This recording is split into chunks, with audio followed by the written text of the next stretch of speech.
Bueno amigos, buenas noches, Dios les bendiga, le habla el pastor Edgardo. Hoy vamos a hablar un poquito de historia.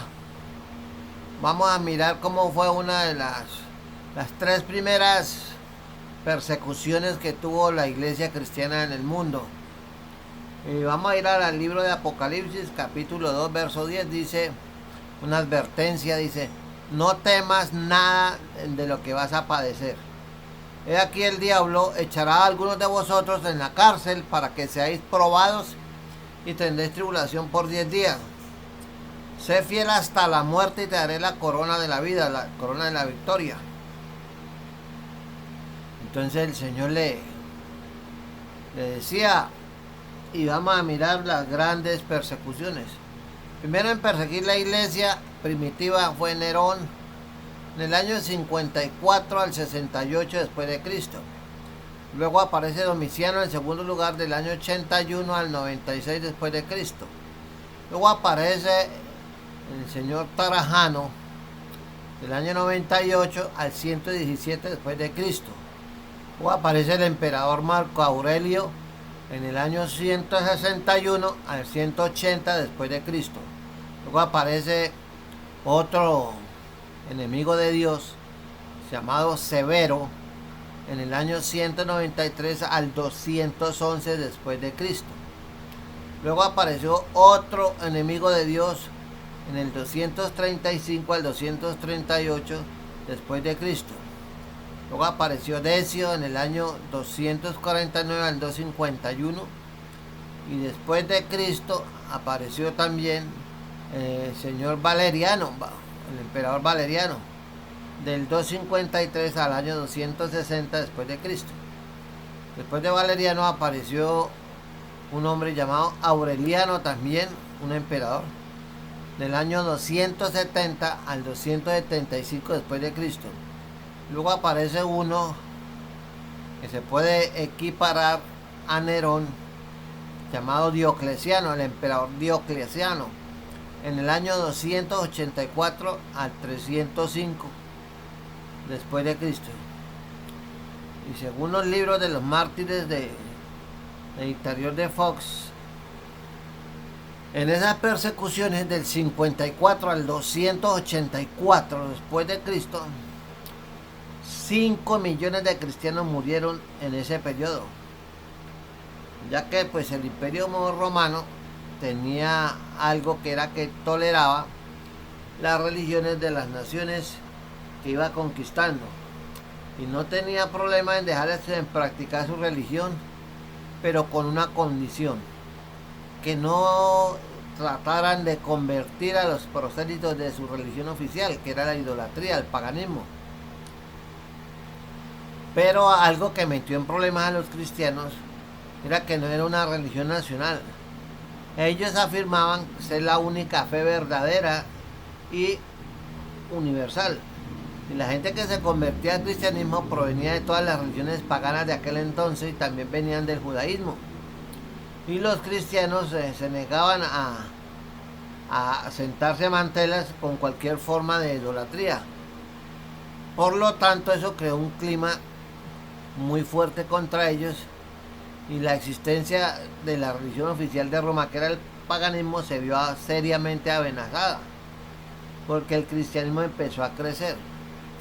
Además, los cristianos se negaban rotundamente a adorar al emperador como Dios. Tampoco adoraban su estatua. No participaban en las ceremonias idolátricas. Y los grandes políticos y emperadores empezaron a temerle porque había mucho cristiano. Entonces, como en ese entonces era común creer en 4 o 5 dioses, para todavía 12, entonces consideraban a los cristianos que eran unas personas ateas. Y cada vez que empezaron a ocurrir calamidades, adivina a quién echaban la culpa: a los cristianos. Por ejemplo, en el norte de África, donde están matando cristianos hoy en día, hay una matanza. Decían, si los dioses no mandan lluvia, échenle la culpa a los cristianos. Si se presentaba una hambruna o una sequía prolongada, un verano fuerte, entonces la gente pagana decía, fuera los ateos, hay que echarle a los leones a los cristianos, o los cristianos deben morir a manos de los leones. Entonces era una situación terrible. Y los sacerdotes paganos también se sentían muy afectados, ya que eso les afectaba sus ingresos, porque el cristiano convertido, pagano convertido, no asistía al templo, dejaba de dar dinero, entonces sus arcas se dieron seriamente mermadas. Entonces hubo gente como un hombre con cierta notoriedad llamado Plinio el joven, y él decía que los cristianos eran una superstición depravada e inmoderada. Y él le hablaba al emperador que esta superstición, que el cristianismo se estaba extendiendo rápidamente y trayendo adeptos de todas las edades, de todos los sexos, de todos los rangos sociales, de tal manera que los templos paganos estaban siendo abandonados en masa. Entonces la primera persecución general ocurrió durante el reinado de Nerón, que le echó la culpa a los cristianos de que Roma se había incendiado, era porque los cristianos le han metido candela. Y bajo ese pretexto hicieron una masacre terrible. Ve, ahí cayó el apóstol Pablo, ahí cayó el apóstol Pedro, fueron martirizados. Y Roma fue la protectora del cristianismo que acudió al rescate de Pablo en varias ocasiones. Pero ahora con ese señor Nerón, decían que era como loco, se inició un conflicto y así se abrió la puerta para perseguir y matar a los cristianos. ¿En el nombre de qué? En el nombre de las prácticas paganas, en el nombre de la idolatría, en el nombre del patriotismo. Así fue, comenzaron las 10 persecuciones. Y durante 5 años de su reinado, Nerón, guiado por un gran hombre conocido, ya se llamaba Séneca, y otro llamado Burro, como dice la palabra burro. Fue una época de total oscurantismo. Había paz, había prosperidad, pero luego Nerón entró en un periodo de 9 años de locura, de horror. El hombre se perdió su estabilidad mental, dicen. Asesinó a su hermano, que era británico, mató a la mamá Agripina, mató a sus esposas, una llamada Octavia y la otra Popea, a su propio mentor, maestro de él, llamado Séneca, y a muchos líderes prominentes del Imperio Romano. Entonces hubo un infortunio en que Roma se empezó a incendiar y ardió 7 noches seguidas y 6 días. No había los bomberos de ahora ni nada. Entonces se pensaba que en ese incendio pues se había extinguido y volvió a estallar en otra parte de la ciudad. Parece que fueron manos criminales y ardió durante 3 días más el incendio. Entonces se regó la bola que el incendio era por culpa de ¿quién? De los cristianos, para proteger al gran emperador Nerón, que estaba loco, que se había vuelto asesino. Entonces esta gente que odiaba a los cristianos y que eran diferentes a los judíos, que también los consideraron como una rama peligrosísima del judaísmo. Todavía líderes como un tal Suetonio, que pensaron que el cristianismo era una superstición vulgar, ordinaria, a hombres que les parecía incluso peor que el judaísmo, que era al menos una antigua religión nacional. Pero el cristianismo estaba floreciendo, no tenía mucha tradición y no estaba ligado a ninguna nacionalidad en particular, era para todo el mundo. Entonces el objetivo del cristianismo era evangelizar a todo el mundo. Esto hizo que el pueblo de Roma desconfiara de muchos de los cristianos, la gente pagana, y los declararon culpables de que ellos habían sido las mentes creadoras del incendio de la ciudad de Roma. Entonces atacaron a todos los cristianos, hicieron un carnaval de sangre como nunca habían visto. Entonces cientos de cristianos, miles, fueron ejecutados de manera espantosa. fueron crucificados, otros fueron les cosían la piel con animales, otros los echaban a los perros salvajes. Y el clima de eso fue una noche que llamaba en los jardines de Nerón. Tanto los hombres y las mujeres cristianas les echaron aceite o resina, los clavaron a los postes de madera y luego les prendieron candela, vivos. Entonces, estos relatos están en los escritos de Tácito, que no era cristiano sino un autor pagano. También dijo que la persecución excesiva de los cristianos por parte de Nerón se volvió repugnante, la gente se cansó, porque parecían no haber eliminado a nadie, volvió en público, sino como unas víctimas de la ferocidad de un hombre que se encaprichó y se ensañó contra los cristianos. Después de que su muerte se dio por suicidio, muchos cristianos pensaron que Nerón regresaría como el anticristo, del que habla el libro de Apocalipsis. Entonces, ¿qué pasó? El señor Nerón, un pensador de ese entonces, se volvió y fue el precursor del anticristo, que mató hasta la saciedad y persiguió a sangre y fuego a los cristianos. Ahora, la segunda persecución del cristianismo se dio bajo el emperador llamado Domiciano, que se especializó en perseguir cristianos. Y Tácito, un escritor, un pensador de aquel entonces, pues él afirmó que el destierro era uno de los castigos favoritos de Domiciano. O sea, los encontraba y les decía: si los vemos mañana por aquí, los matamos. Ellos tenían que irse inmediatamente, con lo que tenían encima o con lo que pudieran llevar. Entonces tuvo un comienzo pues en que la gente pues apoyaba esto, la gente pagana, y mandó colocar estatuas de oro. Domiciano mandó colocar estatuas de plata de él mismo en los lugares más sagrados de los templos. Luego apareció un hombre también temible llamado Calígula, y fue un triunvirato: Calígula, Nerón y Domiciano. Y Domiciano finalmente se enloqueció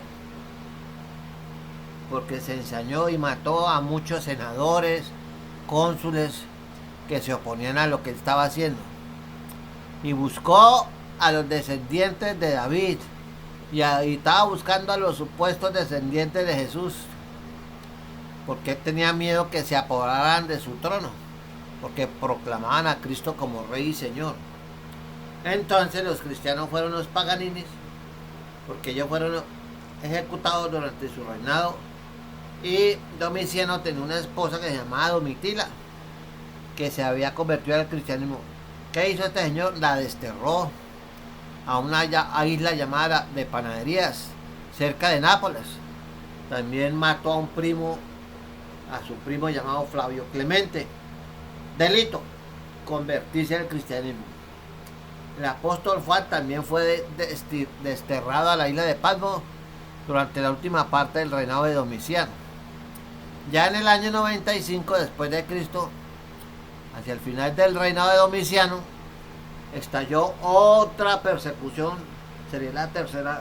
Los judíos se habían negado a pagar un impuesto de capacitación para la construcción de un templo pagano que fue dedicado y levantado en honor a Júpiter. Y dado que los cristianos seguían siendo considerados parte del judaísmo, también llevaron del bulto, un efecto secundario.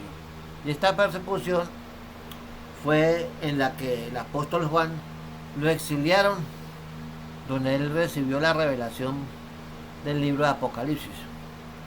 Después de que se murió Domiciano, el apóstol Juan fue liberado de la isla de Patmos en Éfeso en el año 97. El apóstol Juan estaba muy anciano y escribió el Evangelio de Juan, y donde vivió hasta la época del siguiente emperador llamado Trajano. Cuando Trajano llegó al poder, Plinio II, uno de los gobernantes y líderes de gran influencia, se sintió amenazado por la cantidad de mártires cristianos. Le escribió una sobre la multitud de personas que estaban siendo ejecutadas por fe. En esta carta le comunicó al emperador que no había oído hablar de cristianos que hicieron nada contrario a la ley, salvo que se levantaron al amanecer. Su delito era madrugar a orar, a cantar himnos y a adorar a Dios, que dejaban de adulterar, abandonaban el asesinato, el robo, las mentiras, el licor, cambiaban de vida. Entonces Trajano le respondió la carta al señor Plinio, que ya se había convertido a Cristo, y le recomendó que gracias a este decreto fue que decretó Diocleciano, Trajano decretó que los cristianos deberían tener paz, no deben ser perseguidos, sino que debían respetar las leyes de Roma. Y gracias a este decreto, la persecución que amenazaba la vida de los cristianos que habían quedado se vio en cierta medida frenada, pero aún quedaban muchos pretextos para muchos que querían perseguir y acabar con los cristianos de todas formas. Y Plinio II, que era un gobernador de una provincia, le dijo a Trajano que aparte de su renuencia a sacrificar a los dioses romanos, no encontraba impiedad en ellos. Él le decía: el único delito que tienen los cristianos es que no adoran ídolos, no adoran al emperador como Dios. Entonces Plinio Trajano se hizo famoso porque impidió una masacre de cristianos.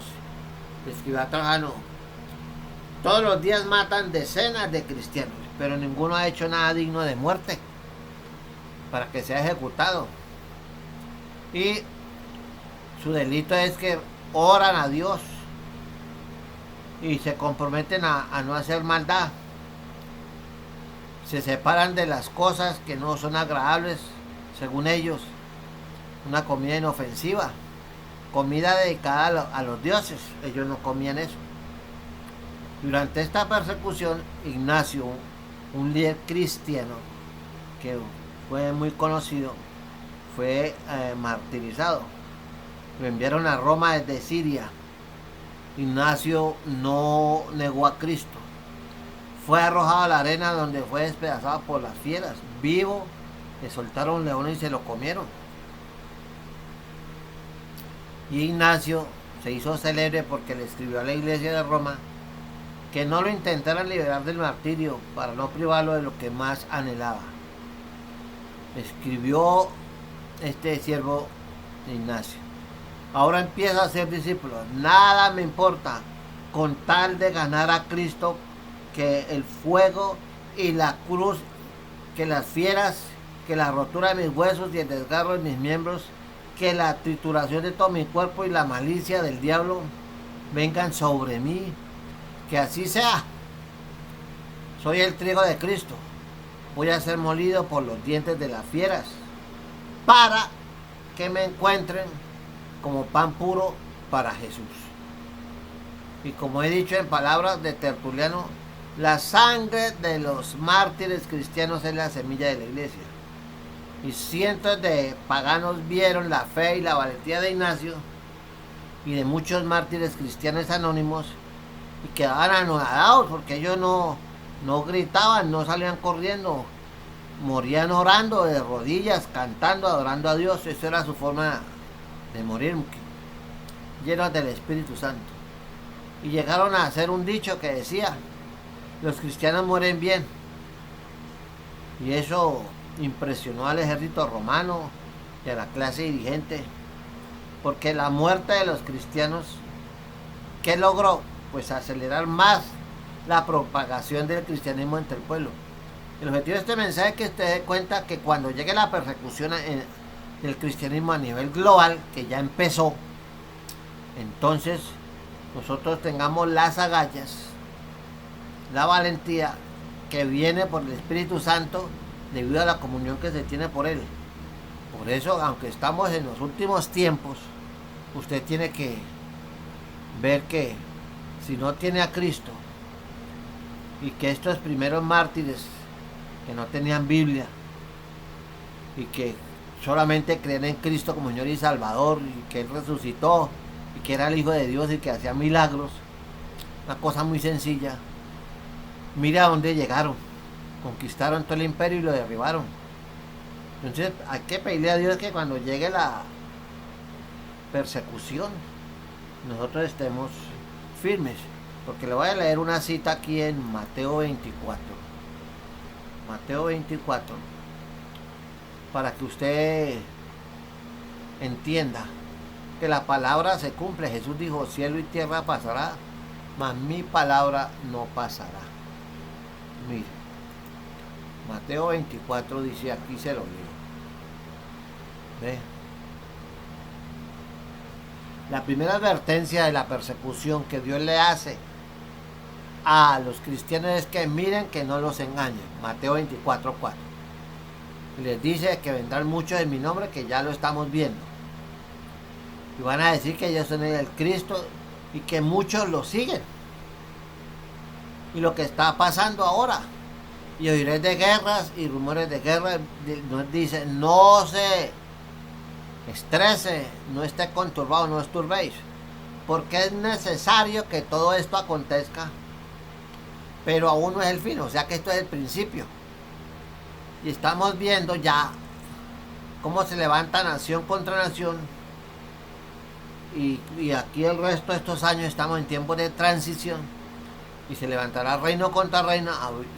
Y cuando usted vea que empiezan a haber pestes y hambres, terremotos en diferentes lugares del mundo, dice, esto será el principio solamente de dolores. Y habla de la persecución. Os entregará la tribulación por delito ser cristiano, delito predicar, delito que Cristo viene, delito orar. Y para eso aparecen los señores de la media luna. Dice, y seréis aborrecidos de toda la gente. O sea, una gran mayoría, una inmensa mayoría va a odiar el evangelio por causa del nombre de Cristo. Y él dice que la gente que conoce el evangelio, dice, muchos tropezarán entonces y muchos se entregarán unos a otros y unos a otros se van a aborrecer, como pasó en Alemania bajo el imperio del señor del bigote. Y muchos falsos profetas se levantarán y ya los tenemos en medio de nosotros y engañarán a muchos. ¿Por qué tienen éxito? Porque la gente no lee la Biblia, porque la gente no estudia. Y dice lo que ya lo estamos viendo. Y por haberse multiplicado la maldad, el amor de muchos se enfriará. Porque hoy a lo malo le dicen bueno. En Norteamérica se está levantando una tendencia terrible, donde se glorifica y la gente admira y tienen club de fans para los mayores asesinos que hay actualmente. Y la gente dice que ama a esta gente y le echan la culpa al sistema. Pero la advertencia del Señor es para nosotros, dice, mas el que persevere hasta el fin, este será salvo. Y será predicado este evangelio del reino de Dios en todo el mundo. ¿Para qué? Para testimonio a todas las naciones. Entonces, usted ya sabe que Dios se está moviendo en el Medio Oriente, en China y en Asia. Y está haciendo cosas extraordinarias. Por ejemplo, en Irán, el cristianismo está avanzando tremendamente a pesar de la persecución. Y dice, y entonces vendrá el fin. Pero falta mucha tela por cortar. ¿Ve? Entonces, le hace una recomendación al pueblo de Israel que hasta ahora no acepta a Cristo, que van a ver la abominación desoladora de que habló el profeta Daniel. Dice, el que lea entienda. Entonces, busque Daniel capítulo 8, capítulo 7, capítulo 5, 6. Y los judíos que estén en Judea huyan a los montes. Y el que está en la azotea no descienda para tomar algo en su casa, porque la cosa va a ser de un momento a otro. Se levanta una persecución mundial. Dios va a tratar con los judíos y va a quedar un remanente que va a ser muy pequeño, que van a reconocer a Cristo como Señor y Salvador. En ese entonces estará ya el anticristo. Ahorita estamos en preparación para pavimentándole la calle a ese tipo, a ese sistema que quiere dominar al mundo y levantar un nuevo Nerón, 10 veces más violento que él. Y hace una advertencia a las mujeres, dice: hay de las que están encintas, las que creen en aquellos días. Con esa política de no población, entonces él dice: oren para que no les toque irse en invierno, porque es muy duro el invierno en el Medio Oriente, y que no les toque irse en día de reposo. Dice, y les dice, porque habrá entonces gran tribulación. Nosotros estamos prácticamente en la antesala de esto, cual no la ha habido desde el principio del mundo, hasta ahora ni la habrá. Y si aquellos días, que la famosa semana 70 de Daniel, no fueran acortados, nadie sería salvo. Entonces ahí viene el conflicto de varias posiciones, de que Cristo viene en secreto, de que Cristo viene antes de la tribulación. Otros dicen no, que viene la mitad. Otros dicen que viene antes del día del Señor, que yo creo que sí, que él viene antes del día del Señor, el día de la ira del Señor. Y la cosa va a ser tan violenta, tan sanguinaria, que si aquellos días no fueran acortados, nadie podrá ser salvo. Entonces, y advierte, dice: mire, que si alguno dijere, aquí está Cristo, dice, no lo creáis. Y vuelve y dice: se levantarán falsos cristos, se levantarán falsos profetas, van a hacer señales, van a hacer prodigios, y van a engañar, si fuera posible, a uno de los escogidos por falta de conocimiento. Lo dice: o sea, mi pueblo perece por falta de conocimiento. Oseas 4:6.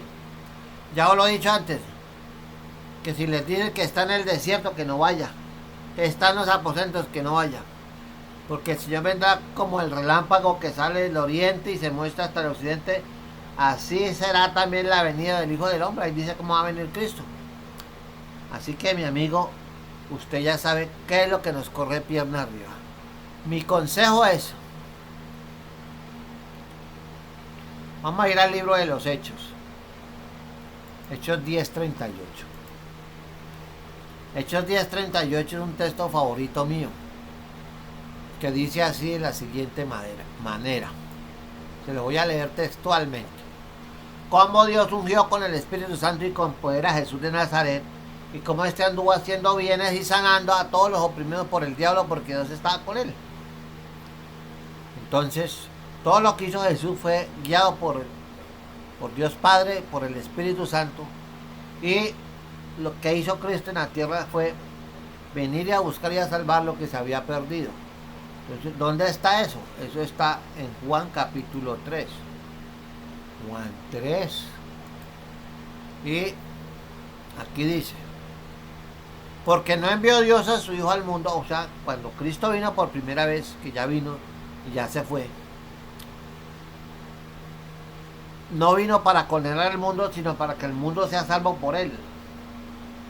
Él murió por toda la humanidad, y el que quiera creer, cree en él, y el que quiera ir al infierno, pues va al infierno. No porque él lo mande, es porque la gente rechaza a Cristo como Señor y Salvador. Dice que el que en él cree no es condenado, pero el que no cree, y si usted es uno de los que no cree en Cristo de corazón, no de dientes para afuera, dice que ya ha sido condenado. Y le dice: ¿por qué? Porque no ha creído en el nombre del unigénito Hijo de Dios. Y esta es la condenación, que la luz vino al mundo y los hombres amaron más las tinieblas que la luz. Y dice: ¿por qué? Porque sus obras, porque sus pecados son malos. Porque todo aquel que hace lo malo aborrece a Cristo y no viene a Cristo, para que sus obras, su estilo de vida que lleva, nadie le diga nada. A mí nadie me dice: yo vivo como me dé la gana y punto. El que practica la verdad viene a Cristo, para que sea manifiesto que sus obras son hechas en Dios. Así que, mi amigo, ya sabe, acepte a Cristo, pídale perdón. La puerta todavía está abierta, pero no sabemos qué va a pasar en estos años venideros. Hay mucho conflicto, muchas noticias alarmantes, vienen cosas tremendas como le leí en Mateo 24. Así que despiértese. Somos una generación que estamos viendo prácticamente el epílogo de la iglesia sobre la faz de la tierra. No sabemos cuántos años vamos a estar aquí. No sabemos. Pero al paso que vamos no pasará mucho tiempo. Todo esté pendiente de las señales. Lea Lucas 21, Ezequiel 38, Daniel 8 y lea los profetas menores, Oseas, Amós, Abdías, Ageo, y usted esté despierto y sea fiel a Dios hasta la muerte. Que Dios me la bendiga, que Dios lo guarde y que nos vemos en una próxima ocasión. Qué bendición haber estado con usted. Nos vemos. Chao. Bendiciones para todos.